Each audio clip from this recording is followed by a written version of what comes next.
Within an hour of posting this, I was on a call with a guy who owns a $30 million manufacturing company that produces 75 million units a year. And he was showing me his AI automations. It's freaking mind blowing. It was amazing. So this PhD level chatbot is effectively saving them a bunch of money from going out and hiring these consultants. There will be an inflection point where this technology works. And if you are waiting where the technology really works, you're going to be behind the curve because you're not going to understand how to use it. The people that are going to leave you in the dust are the ones who are right now figuring out how it works and how to use it, so that when the inflection point comes, they already understand how to best leverage this technology.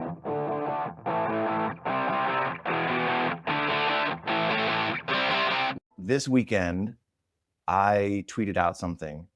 And I think a lot of people have tweeted this out in the past where it's like, hey, I'm tired of the theory of AI. I want to know if anybody's actually using AI in their business today to make money. And I got a ton of amazing responses. So actually, let me read the tweet because it was a little more come at me, bro, than the nice way that I've just introduced it, which is something in and of itself. I really hate that I've had to write in this style, but it's just the way that Twitter works at this point, right? Like you have to get eyeballs on you, and there's a certain way to write in order to get those eyeballs on you. So question for you, did you tell ChatGPT to write this in come at me bro style? No, I actually didn't. I probably should have. That's actually a really good idea. No, I didn't. I just have a theory that I can't put my finger on why. I think that people know when something's AI generated and when it's not. I don't like to totally use it for my hooks.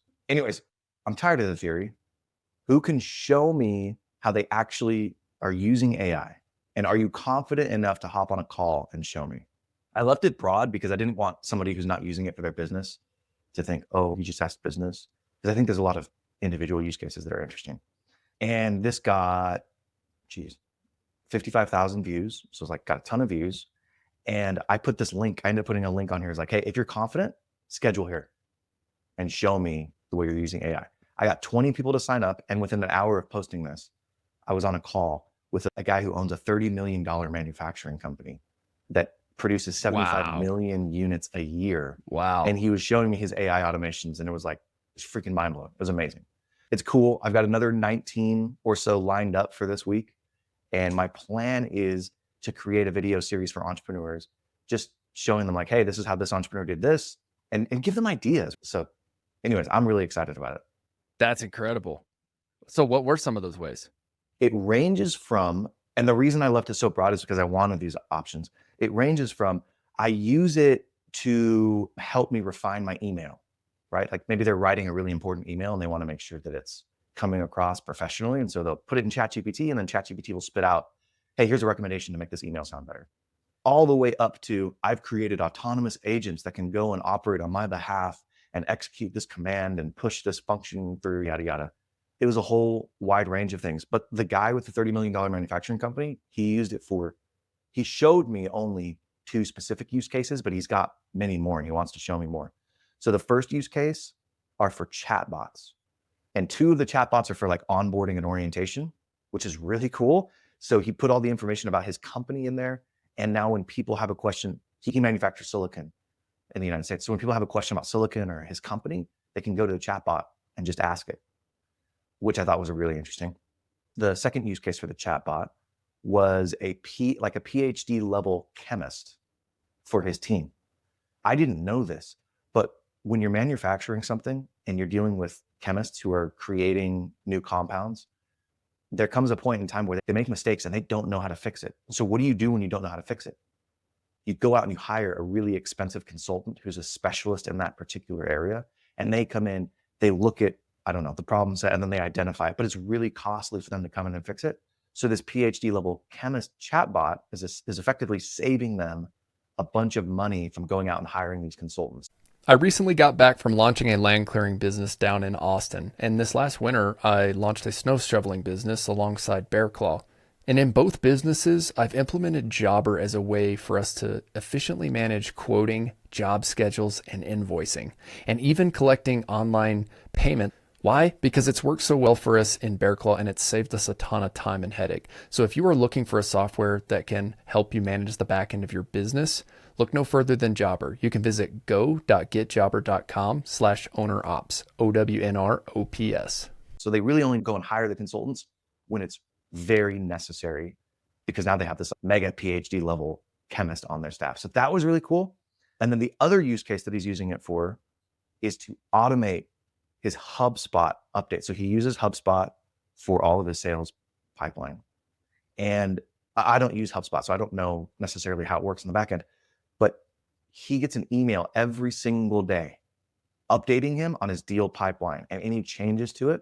And the way that he's written the code is that it will flag anything that has moved out of a specific parameters. Let's say a deal is now 7 days old. Once it's past 6 days, it's flagged. It's, hey, what's going on? Why is this deal just sitting in the pipeline? There's a flag for when the dollar amount has changed. There's a flag for like when it's been sitting in somebody's inbox. So it pushes to him this notification of these like parameters that he set. So he knows every single day who he needs to go and talk to get the deals moved in the pipeline. I thought that was fascinating. And we can talk about how he did it. But those were essentially the two use cases, a chatbot and then working his deal pipeline. I love it. I love it. And I think it comes back to the chatbot, comes back to creating a knowledge base for your company and creating a space for people to ask questions instead of bothering somebody else internally in the company. And I'll tell you a story. So I had dinner with one of my neighbors. He led AI at Zoom for many years before leaving. And he's working on a startup now. And he said they have 4 people in this startup. And he said our main premise for this was we were going to build the company by documenting everything in Notion and then leveraging AI as an assistant so that we could go ask that assistant the questions that we have. So rather than Jim asking Tom, hey, what does the code look like for this? Or what does our typical process look like for sending or legal review or something like that? Jim just goes and asks the AI in the knowledge base that question, and the AI answers that question. So what does this do? It allows people to stay in productive work mode. I'm a huge fan of the book Deep Work. It's if you can get into this Who's it by? I've never heard of it. Cal Newport. He talks about like the most productive work that you can do is just like undistracted, focused work. And so it's like that is going to allow 4 people to stay into this deep work mindset, whereas this AI agent can just answer all the menial little questions. Because what often happens like internally, and you've ran like multi tens of millions of dollars companies, like internally corporate structure is literally just people just like bugging each other all day long. And it's how do you actually move the needle forward? And I think that this is a big way that, especially, and what I'm most interested in is like service business founders. How can you leverage AI to one, save money in the beginning, bootstrap, use that as an assistant and get answers to questions for new onboards or new hires rather than take you out of deep work mode as a founder? I'm going to walk you through one of my frameworks for thinking about AI, and I want to see if this resonates with you. I think a lot of people look at AI and they're like, oh, it's a better form of Google, but also it's just going to know what to do. Cool. Now I've got AI, go and run my sales process. But the way that I look at AI is it's like a new employee. And what do you do with new employees? You have a very clear, you have a very clear job description. You have very clear onboarding expectations. You train them. You give them the resources they need in order to be successful. You have a quality program where you check in with them at 30, 60, 90 days, and you have oversight of them. And I think if you can shift your mind from thinking, I'm going to implement AI and it's just going to figure everything out, to no, AI is effectively another employee that I've got to train, it will make your life a whole heck of a lot easier. And so to your point, I think if you're a service-based business, especially a sub-$1 million service-based business, just start documenting your processes. Just sit down one day and say, I'm gonna map out my sales process. Now that's a big process, but just start and use ChatGPT to iterate that way. Because once you have the SOP set up, then you can start either training the AI or figuring out ways to utilize the AI. What do you think of that framework? Agreed, 100%. And I would jump in and add, so like people ask me all the time, like, where do you spend your time? Our content manager was asking me this morning, can you give me a weekly breakdown of your time? And I was like, recently, over the last 3 to 4 weeks, the most important use of my time is training AI. Like every day I have just been spending time with ChatGPT. And it's, if I don't have a process created, I literally just ask ChatGPT to create the process. And then I start refining based on, okay, it gave me the outline. Then I start plugging in what I know about our process. That is training it, right? Okay, I have an idea. Based off of that. Have you ever heard of air.ai? No. Okay. It was this software, I think it's still used as a software for Macs in particular, where it would track everything, every keystroke. And if you're a Mac user, it'll track your texts, your emails, your calls, everything. No way. They came out with this, like this is my mic, but it's a wearable pendant called Limitless. And what the pendant does is it records everything that you do, every conversation that you have. Now, it doesn't record your keystrokes, but it does record all of your conversations. And a battery life of like up to 3 days. So it's great. Chris has started using this. And so when he has conversations with people, he doesn't worry about taking notes anymore. He just will go back and query the Limitless pendant because it'll tell him like, oh, yep, you talked to Austin. Austin said this was his business. This is like his top line revenue. And this is how his business operates. Like he loves it. He's using it for that. Do you think there's a way that small business founders of small services companies maybe could use a Limitless like pendant or even the air.ai technology to track what they're doing for a week and then start going to the AI and be like, all right, help me understand where my gaps are. Where am I wasting my time? Where's my time best spent? Your assistant was like, what do you spend your time on? And then you got to think through it, right? And be like, unless you're actively tracking your time, but could you use that to actively track your time? So yes. And do you mind if I share an example here of how I think this to be used? That's the whole point of this. So today, this is exactly what I'm going to be doing. So I just hired a new field crew member for our business, Bear Claw. In the wintertime, his responsibility is going to be jumping into the snowplow route that we created internally, that we had to fire the guy who was doing it mid-season. I jumped back in. I took over the route for the last several months. Now we're rehiring for it. What I've been trying to think about is like, how can we document this process so that we only have to do this once? So that if we keep this route of 30 snowplow accounts from here on out for the life of the business, no matter who is doing it, can we document the process so that the instructions, the SOP, how I've been delivering 5-star service on every single account is documented in a way that can be referenced from here on out? And my answer is yes. And here's how we're going to do it.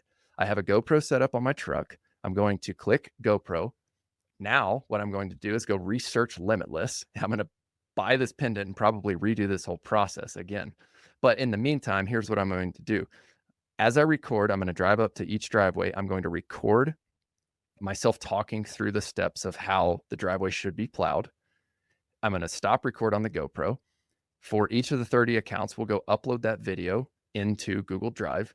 I will use a transcription software to transcribe my text. I'll take the transcription and then I'll pump it into ChatGPT and I'll say, Descript, please right? create You're Descript. probably just going to use Descript. Exactly. And Descript is a tool that's plugged into, it's just a audio transcriber. Do you know, I don't know the answer to this. How much, let's just say the lowest tier of Descript costs a month?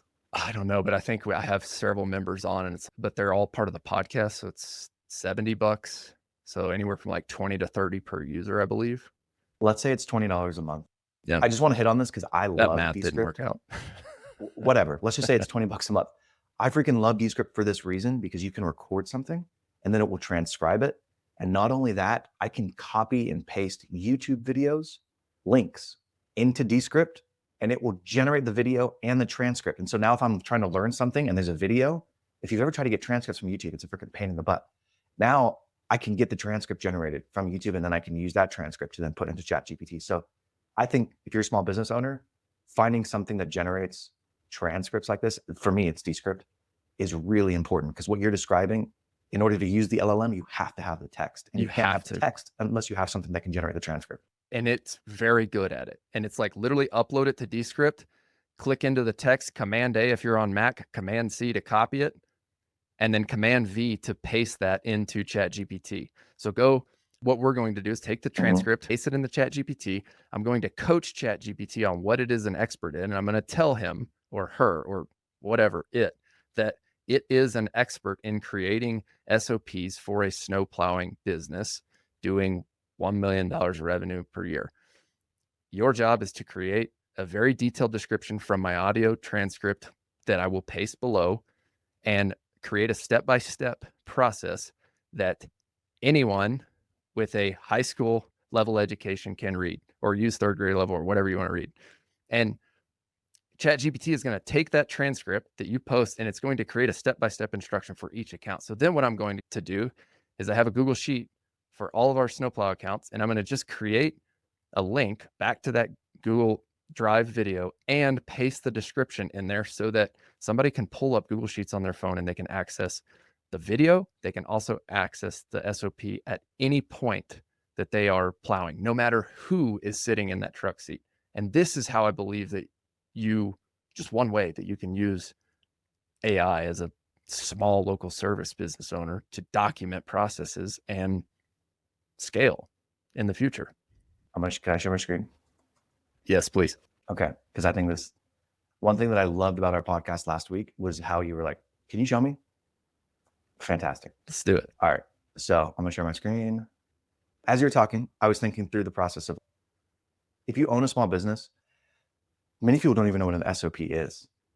They're like, I don't know what that is. Standard operating procedure. So this is a standard procedure that you can document so that as you scale, you can just hand this to the new person who's hired and help them understand like what their job functions are. Okay, so I wrote this prompt. I'm a small business owner who's growing. I would like to be able to scale my business quickly, but in order to do that, I need to have SOPs for every function that I currently do myself. Can you give me an SOP template that I can use for every job function that includes software needed, communication expectations with the team, who I hand the process off to, where I get the job from? That's all I have so far. Is there anything that you would add to this? SOPs for every function. Sorry, I'm just thinking on the fly here. So what I'm trying to do is just create a template so that when Austin is ready to hand off the snow plowing scheduling, whatever it is, you can go to ChatGPT and be like, hey, here's the template that I have. This is the job function. Help me write it. You know what I mean? It's like you have a starting base. You're not just going from square one. Software needed to use communications, who I hand the process, where I get the process from. Yeah, let's kick it in there and see what it kicks out, and then we'll make edits on the fly. And is there anything else that I need to add that I am not considering or thinking of that will make this SOP as comprehensive as possible? So I love what you're doing here. And I want listeners, especially if listeners of my podcast are listening in that like 0 to 1 million phase, don't overthink this process. Just jump in and click it and tell ChatGPT to give you what you like, see what Nik did there. It's like anything else that I need to add that I'm not considering or thinking to make the SOP as comprehensive as possible. That's gold right there. Yeah, because you think, oh, I have to know everything. No, you don't have to know everything. That's the point of having this assistant. And you just ask it, is there anything I'm missing? What do you think? Is there something that I'm not seeing? One of my favorite roles to be before, and this is before AI came out, was to be the first bad idea. And I used to say this all the time. When I was in a group and we're trying to figure something out, I'd be like, hey, first bad idea. What if we, I don't know, bioengineered chickens to have cameras on their head, right? And everyone would be like, that's the dumbest idea. No, here's why it's a dumb idea. And then all of a sudden the ball will get rolling. It like does two things. One, it just gives people an opportunity to get the juices flowing. But then two, it's somewhere for them to start from. They can actually contrast it with, oh yeah, I don't like that because of this. Actually, what it means is this. And so that's how I think of right now utilizing AI. All right. So here's what it's spitting out for me. The SOP template. Title of the template makes sense. Prepared by makes sense. Date created, purpose, great. Job overview. Oh, okay. Yeah. Briefly describe the task. Software and tools needed. All right. Makes sense. List all the software is needed. Procedure steps, clearly define each step of the process. Great. Source of job process. So like, where does it come from? Who do I communicate with? Process hand up, troubleshooting FAQ, and then performance. Oh, this is good. I didn't even put this. Performance management. What are the key metrics or KPIs to measure the success of the task? Like you want to know whether or not somebody's doing good in that role. So for your snowplow guy, what's the KPI? What's the key performance indicator for them? 5-star. Did we get a 5-star review? Perfect. So now your employee knows, here's all the things that I'm supposed to be doing, and here's whether or not I'm being successful, is because now I have the 5-star review. Oh, and by the way, now that ChatGPT gave me that performance measurement, I know that I want to compensate and add a bonus structure for every 5-star review that we get to pay that person $250 every time that we get a 5-star review. Striker Digital specializes in SEO services specifically for local service businesses. Bodie and Andy, the two co-founders, have helped me get Bear Claw Land Services to the #1 search result on Google inside my state for my specific search term. If you want to learn more, visit strikerdigital.com. That's STRYKER-digital.com. So I'm Right. going to go back to ChatGPT. I'm going to highlight that and I'm going to be like, please add a bonus $200 per 5-star review bonus structure to the performance review. And then it's to your point, like ChatGPT, especially as a creative entrepreneur, right? If you struggle with ADD like I do, like this is a gold mine. Like this is the solution to my past problems, right? I could never focus long enough to create this, but ChatGPT is doing it. Now all I have to do is just like work with it. All right, so now what I can do is I can go to this chat and I can say, I actually want to save this chat. Where do I go? Here it is. I want to add it to a project. So I can go anywhere in here and I can say AI series, right? So if I add it to this project, now this chat will save and I'll have that template anytime that I want to go and create a template for my business. And it's not great, like it's not the perfect template, but it's a starting place for you as a business owner to now start writing these SOPs for every one of these job functions. Oh, and guess what? Now you also have something to ask other people within your business to follow as well. It's okay, we're going to start crafting SOPs and documenting everything as a company. Oh, but Austin, like, where do I start? Well, here you go. Just use this as a framework. I got a question for you though. My ChatGPT looks like a scattered mess. I want to ask you how you've set up the organization of yours and projects. Oh man, I have a full-time assistant. She's my executive assistant, Kelly, and she keeps me organized. But I'll walk through this. So you can do these things called projects within ChatGPT. ChatGPT didn't used to have this, but now you can actually create folders to go and save things. So the newest project that I created is this product. It's the AI series. And you can actually come in here. You can add files to give it context. Let me take a step back, actually. Sorry. I'm going to go to this. So this is content creation. This is my content creation project. And in content creation, every episode that I have, I go and upload the transcript to this content creation folder. This episode came out last week. I did it with Jack Carr. He's the co-host of Owned and Operated, I think is the name of the podcast, with John Wilson. And so you can see here at the very top, I copied and pasted. This is the actual transcript. And then I gave it a little prompt. And then from there, it spits out this. Here are the key takeaways. Here are the business model insights from our conversation. Here's the tactical guides and frameworks, because those are what I like to post about. This is about his entrepreneurial journey. And this is how he overcame barriers, industry-specific deep dive, etc. Suggested content piece. So it spits out all of this stuff based on a prompt that I created for it to spit out. But now it's saved in this content creation folder, and I can go back to it anytime to look at. So you can also tailor the content creation folder. So you can add specific files so that it has context, so it understands what you're asking it. And you can give it specific instructions so that it understands, again, what you're asking of it. And so I have, when I finish a podcast episode, my assistant goes up here. I've created these custom GPTs, and she goes into this content strategist, and it's very specific. I created the GPT myself. It has a lot of context. She just enters in the transcript, and then it spits out what I've asked it to spit out. She then copies and pastes that and puts it into the content creation folder. So that spit out what you saw really came from this custom GPT that I created. It's probably a better way to do it, but that's just the way that I do it.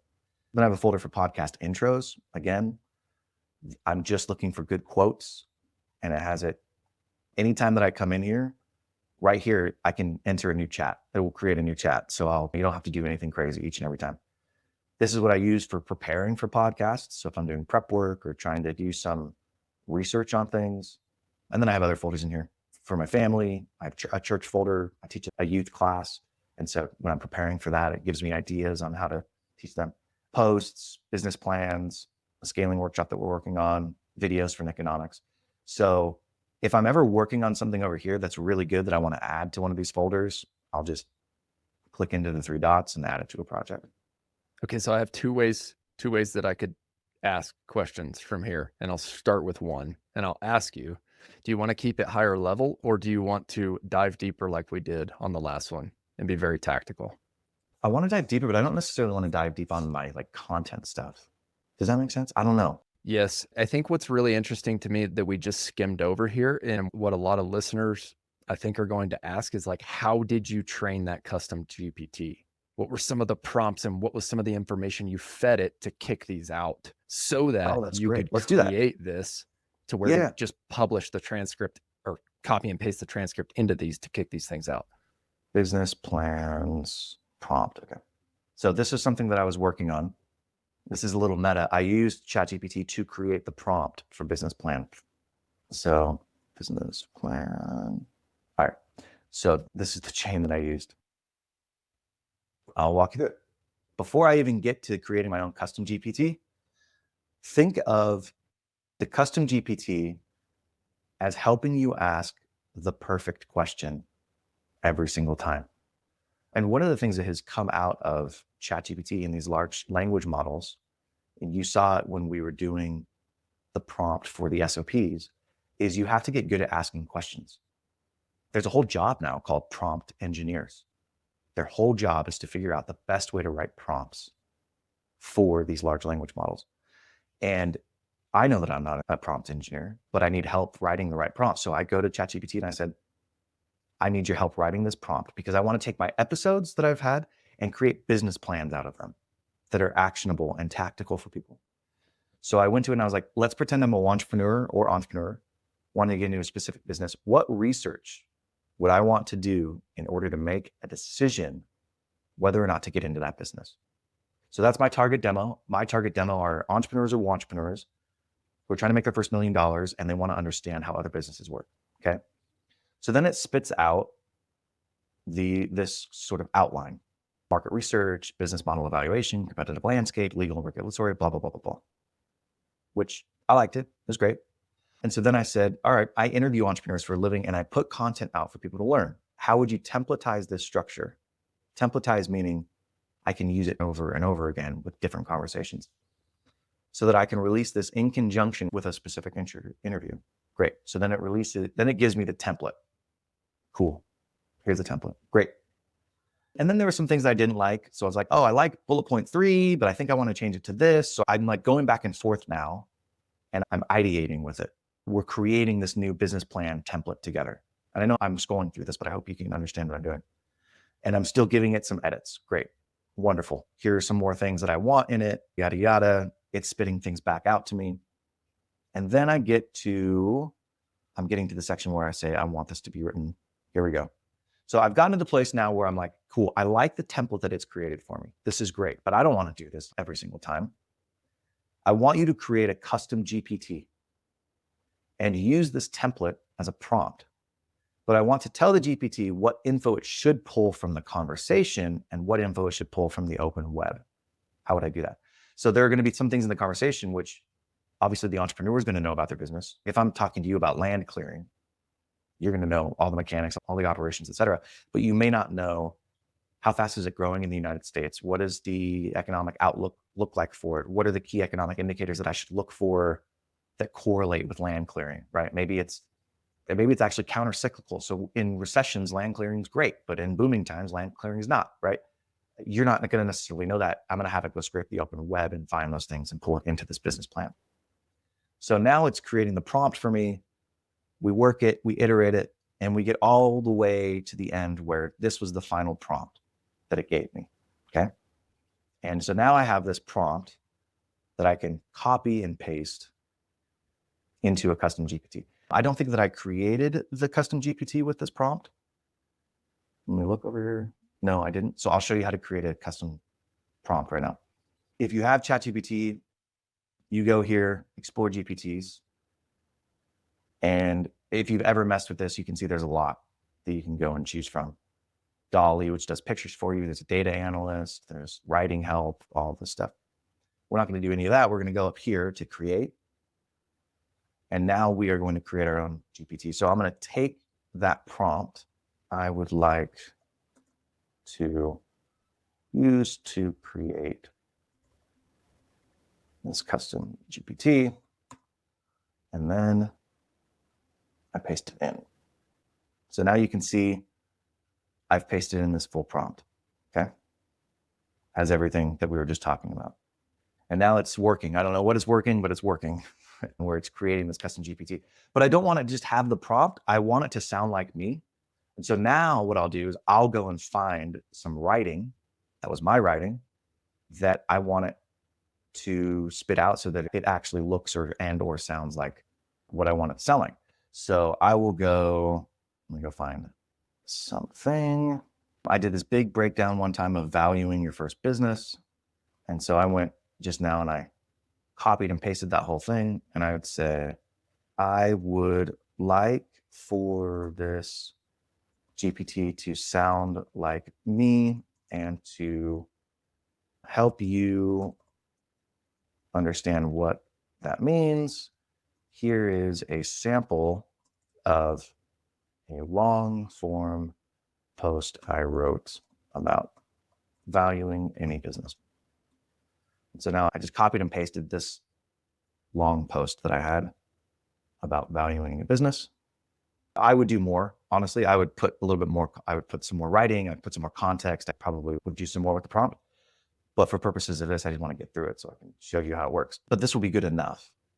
And so now what we'll do is we will say, after it's updating, we're just going to hit create. And I am going to go get a transcript now so that we can copy and paste a transcript into ChatGPT and show you what it actually looks like. Okay, cool. So I'm going to hit create. We'll do anyone with a link. I don't care. We're going to save it. And now it's going to be called Business Research Assistant. And I'm going to go pull the same Jack Carr episode transcript. We'll go to View GPT. And I'm going to say, please write me a business plan based on this conversation with Jack Carr. So you can see it's a 40-minute conversation, and we'll see what it spits out. With Jack, I didn't get into the full nitty-gritty of HVAC, which is his business, but we did talk a lot about it. We talked more about, okay, how did he buy his first business and how did he scale and all those things, but we'll see what the GPT spits out. And you can see it's already spitting out some good stuff. Company overview, Jack has an HVAC and plumbing company based in Middle Tennessee, grew up from sub 1 million to 5 to 6 million in 2024, 17 employees. He wants to achieve 20 million by 2030. Their growth strategy, target small mom and pop HVAC companies. Yeah, it's perfect actually. Focus on undervalued acquisitions, operational excellence. This is what he did to be operationally excellent. Their financial strategy. Let's see if they went and actually. So this is what it spit out for me. And so from here, I can go and actually mess with the GPT and be like, I didn't pull anything from the internet. So I want to go change that up. So I can actually, I'll come back out here. Business Research Assistant. How do I get back to it? I can go and edit this GPT. This is awesome. Yep. So it already has everything that I said, and I could say, hey, I would like for this GPT to pull industry-specific information from the open web. And before you click enter. Yeah. So for those of you who are just listening to this on audio, ChatGPT gives you two options on this screen right here, create and configure. I recently switched my business phone line to OpenPhone. Why? As a service business owner, OpenPhone makes it incredibly easy for my team to respond to calls and texts, assign follow-ups, and track every conversation with call transcripts and summaries. They've also built some really cool AI features into the product. The one I'm most excited about is call tagging, which automatically labels calls based on what was discussed, so you can organize your conversations by the topics that matter most to your business. You can also use OpenPhone's AI agent to handle calls after hours, so you never miss out on another opportunity. OpenPhone is offering my listeners 20% off your first 3 months. at openphone.com/ownerops. That's openphone.com/OWNR OPS. And if you have existing numbers with another service, OpenPhone will port them over at no additional charge. OpenPhone, no missed calls, no missed customers. You're within a custom GPT right now. Would you be creating or would you be configuring when I don't you're know, that's a good question. updating? Yeah, so configuring means, let's see what it is. I don't know the answer to that question, Okay. honestly. So Well, let's try with the create yeah. and see what it does first. I like to pull specific information from the open web each time there is a new chat about a new overview. Yeah, my language isn't great here. So hopefully now what it will do is actually pull information from the open web that talks about industry size, growth rate, key players, whether or not it's consolidated, whether or not it's fragmented, etc. And I know you're moving quick through this, but what he just said verbally is something else you could put in the GPT as well if you're listening to this. That's true. But to be that specific and coach it and give it a framework. Industry growth rate, projected growth rate, industry headwinds and tailwinds. If you don't know what headwinds and tailwinds are, those are like forces pushing you forward or forces pushing against you. And regulatory environment. All right, cool. So let's update this. We'll let it spin for a second, and then I'll go back to that same prompt with Jack, and I'm just going to re-enter the transcript. Cool. So we hit update, VGPT, and then analyze this transcript, and we'll see if it updated this time. And so theoretically, whenever you have a custom GPT created, each time you go in, you're not having to specifically tell it what you want to do because you've already done it once to create the template.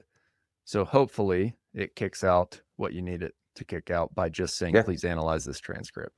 Yeah. And we will see. All right. So background, great. That's business specific. This is Jack specific. It's a little bit different than the first one that we looked at, but it still has all the pertinent information. What he bought the business for, how big it was, W-2 experience beforehand, what the key takeaways were, the growth of his specific business. Here we go. His own operational challenges, key learnings from the business. All right. So it didn't include an industry overview this time. So I'd have to go back and start refining it, but this is like the process that you'd want to iterate through when you're creating your own custom GPTs. And this is where I was mentioning earlier, like over the last 3 weeks, I've defined a very important use of my time is spending time with the GPT, just coaching it back and forth. And so going back to something you said, if you hired a new employee, you can't expect them just to know everything right out the gate. And the same is true for AI. You have to spend time with that, coach it, train it. And so thanks for sharing this process. I appreciate it. I wasn't planning on doing that, but here we are. I really think that, like we were talking about, anybody who's messed around with data knows that your data set has to be clean in order for you to get good insights from that data. And I think the same is true it's analogous for these LLMs. In order for them to operate well, they've got to have good questions and they've got to have good context to operate from. And so it's your job as a business owner now to start thinking about, how do I create this context? And it's going to make your business better. Just very frankly speaking, even if you never used AI, but you just went through the process of creating SOPs, your business will be better for it, period. End of story. Even if you never automate a thing, just having SOPs so that you can train and onboard people, your retention will be better, your employee satisfaction will be better, your service will be better, your product will, like everything will be better just because you took the time to actually document the stuff. And that's something I think that when you're sub 1 million, you don't think you have time to do, then you're only ever going to be sub 1 million if you don't take the time to figure this stuff out. That's correct. And just a real world example, especially when you're sub 1 million, it's like you have all this stuff going on in your head and you are so tied into the business, like you have this pulse on it. And it's easy to fall into the trap of thinking that everyone else you hire on board your team just understands the vision and the mission and exactly like what you're trying to accomplish. But the reality is, and you likely, at least for me, I likely had not even communicated that to people who I hired in the beginning. Two, even if I had communicated it to them once, it's like that is our role as the owners or the founders is to like continually drive the mission. And it's like that has to be revisited consistently. And so one area that AI has helped me is like, if I feel like I didn't have the time to document those processes, or even just as simple as here's what the mission is for 2025 and here's what our goals are, AI can help you like quickly get there in a way that you can get it on paper and then send it or show it to people who are on your team so that they at least have it in writing to visit and you have documentation that you communicated that to them. And here's what, just doing this process that I just did, SOPs, you're creating your first custom GPT. Here's what it's going to do. After you do that the first time and you've gone through 2 hours and it's been like a pain in the butt and finally figured it out, all of a sudden you're going to be like, you know what else I could use this for? Oh, I could use it for this or that. Like, it's all of a sudden the world is going to be open to you in how you can actually utilize this to make your business better. So I know it's a painful and like awkward first step and you feel stupid and like, oh, I don't know what I'm doing. I'm not a techie. Get over it. Try to just create a custom GPT like I just did. Try to create an SOP like I just did. It's not difficult. You just have to build the muscle. And once you build the muscle, it becomes a lot easier for you to get to the next step and the next step and the next step. Of course. And I don't know what you think about this, but I'm of the mindset that the fastest growing businesses and the best businesses in each market are going to be the ones leveraging AI in the future. And Oh, for sure. there really is no option because there's going to be somebody in your market who figures this out and they're just going to be able to move faster than you. So I'm of the mindset, adopt this early, figure it out, get the kinks out of the way right now, and just start building processes for using it. This is another theory that I have. You've probably gone into AI or ChatGPT, whatever. You're like, oh, agents are here. And you mess with it and you're like, nah, it's not there yet. Nah, it's not perfect. Nah, it doesn't give me the answer that I want. All true. All true. I promise you there will be an inflection point where this technology works.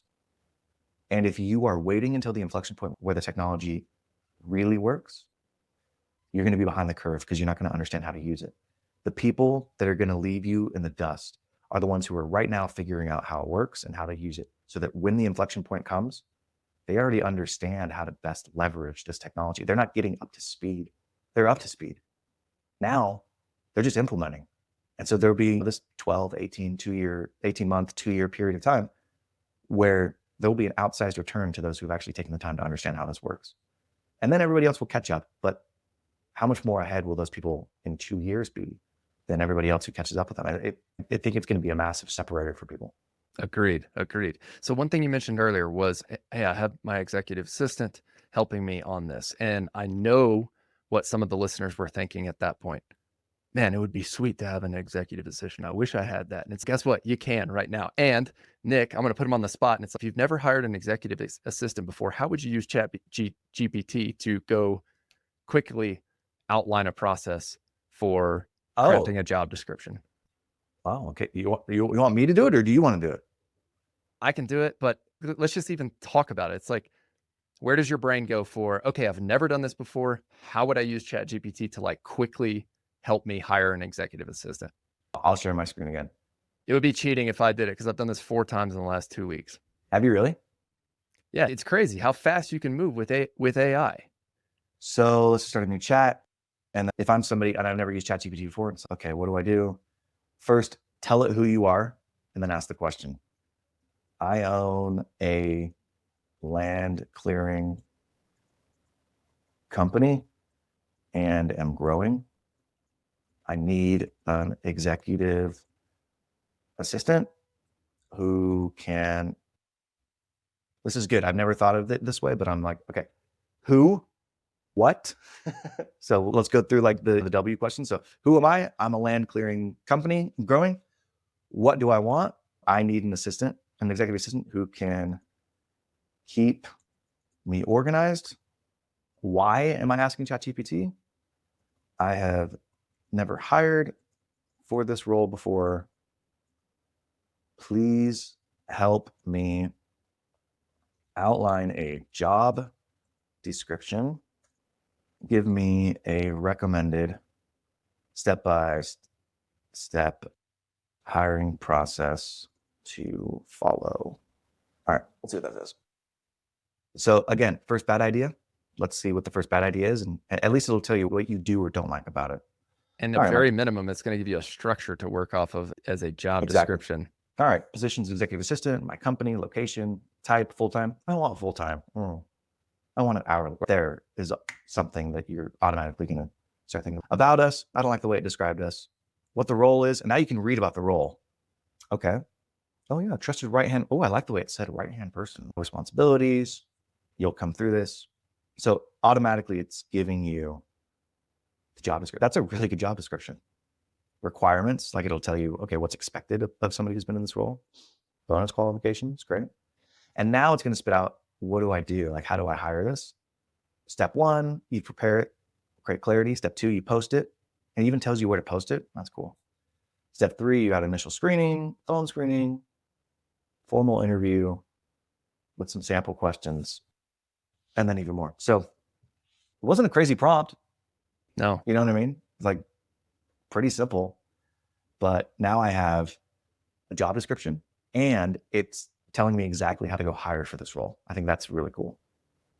I think it's really cool because it answers a lot of questions that a lot of people who have never hired before have. It's okay, how do I even create a job description? Or what do I include in a job description? Or what do I include in an interview? And it's like, if you have those questions, I would encourage you just to continue keep asking. And then another encouragement I would add here is, what do you do on a recurring weekly basis that you don't like doing or that takes up a lot of your time?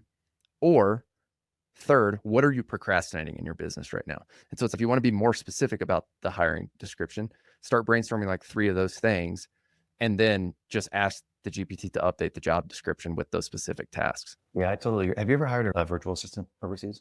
Yes. I have. And the first 10 that I hired sucked. They sucked. They were the worst. They didn't work. They didn't understand things. They couldn't speak English. And then what I realized is they don't suck. I suck. It's not their fault. I didn't give them any direction. I didn't tell them what I was expecting. I didn't tell them what the KPIs were, whether or not how they would know whether or not they're doing a good job. And so ever since I've had that sort of mental shift, it's gone a lot better. I still have VAs who didn't work out, but this process, if you've ever tried to hire overseas before and it didn't work, it's probably because of you, not because of the talent. And again, it's not you're a bad person or anything like that. It's hard to manage virtual people. It's much easier when somebody's sitting next to you and you go through this process with them. It's like, well, let me just show you. Oh yeah, there's this. And all of a sudden they're picking up things that you didn't necessarily communicate to them in the job description. So ChatGPT can be that person who's there with you, getting those insights out of you so that you can hand it off to somebody and they'll be successful. Love it. This is awesome. This is fantastic. Thanks again for being guests on the show. Listeners, thanks for listening to another episode of the OWNR OPS Podcast. Every week we drop episodes on Friday where we talk about building local service-based businesses. Every Saturday, we're sending you a newsletter where we summarize the main learning points from the guests on the podcast. So if you haven't signed up for that yet, go to ownerops.com/newsletter. That's OWNROPS.com/newsletter. We'll see you guys next week. Don't forget, work hard, do your best, never settle for less.